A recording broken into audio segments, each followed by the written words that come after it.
నమస్తే అండి. నా పేరు doctor Trilok, senior consultant orthopedic surgeon from Pratima hospitals, Kukatpally. ఈరోజు మనం మాట్లాడుకునే సమస్య ఏంటంటే ఫ్రోజన్ షోల్డర్. దీన్ని adhesive capsulitis or periarthritis shoulder అంటారు మెడికల్ టర్మినాలజీలో. తెలుగులో చెప్పాలంటే గోడ పట్టేయడం, గోడ టైట్గా అవ్వడం.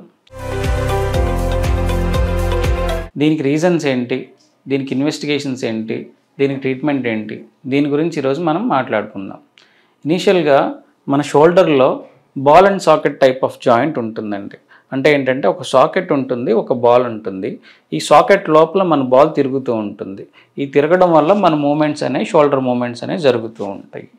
ఈ బాల్ అండ్ సాకెట్ చుట్టూ ఒక క్యాప్సూల్ అనేది ఉంటుంది, ఒక పొర లాంటిది ఉంటుంది అన్నమాట. యూజువల్గా అది థిన్గా ఉంటుంది. బట్ ఈ అడెసివ్ క్యాప్సులైటిస్ అనే డిసీజ్లో ఏమవుతుందంటే ఈ పొర అనేది కొంచెం గట్టిపడడం వల్ల మన షోల్డర్ మూమెంట్స్ అన్ని చాలా రిస్ట్రిక్ట్ అవుతాయి. సో దానివల్ల ఏంటంటే మన అబ్డక్షన్ కానీ, లేకపోతే ఫార్వర్డ్ ఫ్లెక్షన్ ముందుకు లేపడం కానీ, లేకపోతే ఇంటర్నల్ రొటేషన్, ఈ మూమెంట్స్ అన్ని రిస్ట్రిక్ట్ అవ్వడం వల్ల పేషెంట్కి పెయిన్ఫుల్గా ఉంటుంది. ఓకే, అండ్ దీన్ని ఎవరెవరిలో ఉంటాయి, ఎక్కడ ఉంటాయి, ఎందుకు వస్తుంది? యూజువల్లీ ఫ్రోజన్ షోల్డర్ అనేది 40 నుంచి 70 సంవత్సరాలు ఉన్న వాళ్ళలో ఎక్కువగా చూస్తూ ఉంటామండి. దీనికి రీజన్స్ ఏంటంటే ప్రొలాంగ్డ్ డయాబెటీస్ ఉన్నా, లేకపోతే థైరాయిడ్ కండిషన్స్ ఉన్నా, లేకపోతే కార్డియాక్ ప్రాబ్లమ్స్ ఉన్నా, లేకపోతే లాంగ్ స్టాండింగ్ డిసీజెస్ ఏమన్నా ఉన్నా సరే పేషెంట్కి ఏమవుతుందంటే షోల్డర్లో ఇన్ఫ్లమేషన్ రావడం వల్ల షోల్డర్ మూమెంట్స్ అనేవి రిస్ట్రిక్ట్ అవుతూ ఉంటాయి.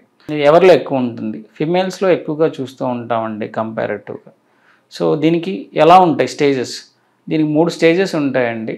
మొదటి స్టేజ్ వచ్చేసరికి పెయిన్ఫుల్ స్టేజ్. పెయిన్ఫుల్ స్టేజ్ అంటే ఏంటంటే పేషెంట్ మూమెంట్స్, అబ్డక్షన్ కానీ, ఇంటర్నల్ రొటేషన్ కానీ, వేరే ఏ మూమెంట్స్ చేసినా సరే పేషెంట్కి పెయిన్ఫుల్గా ఉంటుంది. నెక్స్ట్ వచ్చేసరికి ఫ్రోజన్ ఫేజ్. ఫ్రోజన్ ఫేజ్లో ఏంటంటే పేషెంట్కి నొప్పి తగ్గుతుంది కానీ మూమెంట్స్ అనేవి ఎక్కువగా రిస్ట్రిక్ట్ అవుతాయి. ఎక్కువగా రిస్ట్రిక్ట్ అవ్వడం అంటే పేషెంట్ కొంచెం పాటు ఎక్సర్సైజ్ మొత్తం కంప్లీట్గా లేపలేరు. అరౌండ్ 90 degrees తీసుకొచ్చేసరికి నొప్పిగా ఉంటుంది. కొంచెం వెనకాల పెట్టుకోవడానికి ట్రై చేస్తున్న వీపు రుద్దుకోవడానికి ఈ సమయంలో కూడా పేషెంట్ నొప్పిగా ఉంటుంది అన్నమాట. ఈ ఫేజ్ కూడా సుమారుగా ఒక 4 నుంచి 6 నెలల వరకు ఉంటుంది.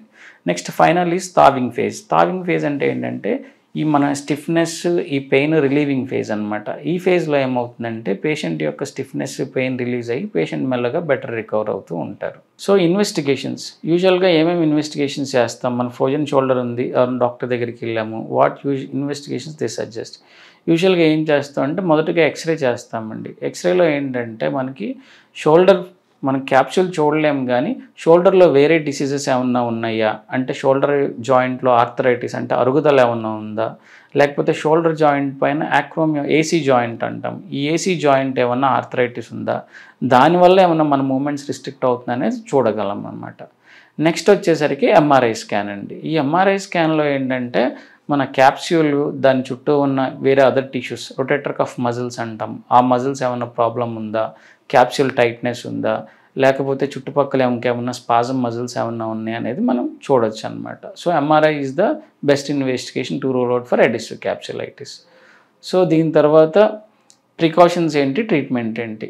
యూజువల్గా మనకి నొప్పి వచ్చే ఫేజ్లో ఉంటే ఇనీషియల్ డేస్లోనే regular gradual physiotherapy with hot water fermentation పెట్టుకుంటే షోల్డర్ మొబిలైజేషన్ రిస్ట్రిక్ట్ చేయకుండా, నొప్పి వస్తుందని రిస్ట్రిక్ట్ చేయకుండా మెల్లగా ఫర్దర్ మూమెంట్స్ గ్రాడ్యువల్గా చేసుకుంటూ ఉంటే ఇనీషియల్ స్టేజెస్లోనే మనం ఫ్రోజన్ షోల్డర్ని అవాయిడ్ చేయవచ్చు.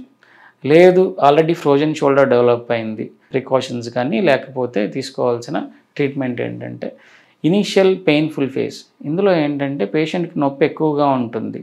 So we give the painkillers to the patient. NSAIDs అంటామండి, non steroid anti inflammatory drugs. ఇవి ఏం చేస్తాయి అంటే షోల్డర్ లోపల ఉన్న ఇన్ఫ్లమేషన్ తగ్గించి కొంచెం పెయిన్ ఫ్రీ అవ్వడానికి హెల్ప్ చేస్తూ ఉంటాయి. దీంతో పాటుగా మనం గ్రాడ్యువల్ ఫిజియోథెరపీ అంటే గ్రేడెడ్ ఫిజియోథెరపీ అంటాం. సో పేషెంట్ ఫిజియోథెరపీ స్టార్ట్ చేసుకుని అబ్డక్షను అండ్ ఇంటర్నల్ రొటేషన్ ఇవన్నీ గ్రాడ్యువల్ మూమెంట్స్ చేసుకుంటూ passive and active both by physiotherapist and by our self చేసుకుంటూ ఉంటే ఇంప్రూవ్మెంట్ ఉంటుంది. నెక్స్ట్ వీటి వల్ల కూడా తగ్గట్లేదు, బాగా ఎక్కువగా ఉంది, స్టిఫ్గా ఉంది, ఫ్రోజన్ ఫేజ్లోకి వచ్చామనుకుంటే initially we will give a steroid injections. అంటే షోల్డర్ లోపల స్టెరాయిడ్ ఇంజెక్షన్ ఇస్తాం. దీనివల్ల ఏమవుతుందంటే షోల్డర్ లోపల క్యాప్సూల్ ఏమన్నా ఇన్ఫ్లమేషన్ వల్ల టైట్ అయి ఉంటే ఎంతో కొంత రిలీజ్ అవ్వడానికి యూస్ఫుల్ అవుతుంది అనమాట ఇంజెక్షన్. వన్స్ ఇంజెక్షన్ ఇచ్చిన తర్వాత again we have to start the patient on physiotherapy. Physiotherapy start చేయాల్సి వచ్చి ఉంటుంది. దానివల్ల పేషెంట్కి కొంచెం బెటర్గా ఎక్సర్సైజ్ చేసుకోవచ్చు, నొప్పి తగ్గుతుంది, మూమెంట్స్ బెటర్మెంట్ అవుతాయి. ఈ ఫేజ్ వల్ల కూడా మనం స్టెరాయిడ్ ఇంజెక్షన్స్ ఇచ్చి ఫిజియోథెరపీ చేస్తున్న పేషెంట్కి ఇంప్రూవ్మెంట్ రావట్లేదు, బాగా షోల్డర్ పెయిన్ఫుల్గా ఉంది అనుకుంటే next we go for manipulation and anaesthesia. అంటే పేషెంట్ ఆపరేషన్ థియేటర్లోకి వెళ్ళి ఒక చిన్న మత్తు ఇచ్చేసి పేషెంట్కి షోల్డర్ అంతా మొబిలైజ్ చేస్తాం. ఏ మూమెంట్స్ అయితే రిస్ట్రిక్ట్ అయినాయో ఆ మూమెంట్స్ అన్నిటిని మళ్ళీ రికవర్ చేయడానికి ట్రై చేస్తాము. దీని తర్వాత కూడా పేషెంట్కి అగైన్ పెయిన్ కిల్లర్స్, దాంతోపాటు ఫిజియోథెరపీ స్టార్ట్ చేసుకొని గ్రాడ్యువల్గా చేస్తూ ఉండాలి. ఇప్పటికే అయిపోయింది బట్ ఈ ఫేజ్లో కూడా పేషెంట్కి రికవర్ అవ్వలేదు, ఇంకా ఎక్కువగా ఉంది అనుకుంటే నెక్స్ట్ ట్రీట్మెంట్ ఏంటంటే ఆర్థ్రోస్కోపిక్ క్యాప్సూల్ రిలీజ్. అంటే ఏంటంటే షోల్డర్ చుట్టూ, షోల్డర్ దగ్గర చిన్న చిన్న బొక్కలు పెట్టి దాని లోపల నుంచి ఆర్థ్రోస్కోప్ అనేది లోపల స్కోప్ వేసి టీవీలో చూస్తూ ఆ క్యాప్సూల్ చుట్టూ ఉన్న ఎడిషన్స్ అన్నీ రిలీజ్ చేస్తూ ఉండాలి. దీనివల్ల ఏంటంటే క్లియర్ కట్గా మనకి ఎక్కడైతే క్యాప్సూల్ టైట్గా ఉందో వాటిని చూసుకొని రిలీజ్ చేసుకోవడం వల్ల షోల్డర్ మూమెంట్స్ ఫర్దర్గా బెటర్గా అవుతూ ఉంటాయండి. సో ఈ విధంగా మనం పెరియార్థరైటిస్ షోల్డర్ని తగ్గించుకోవడానికి చాలా మార్గాలు ఉన్నాయి. ఓకే, మీకు ఇంకా ఏమైనా ఫర్దర్ డౌట్స్ ఉంటే visit to our hospital, Pratima hospitals, Kukatpally. Thank you.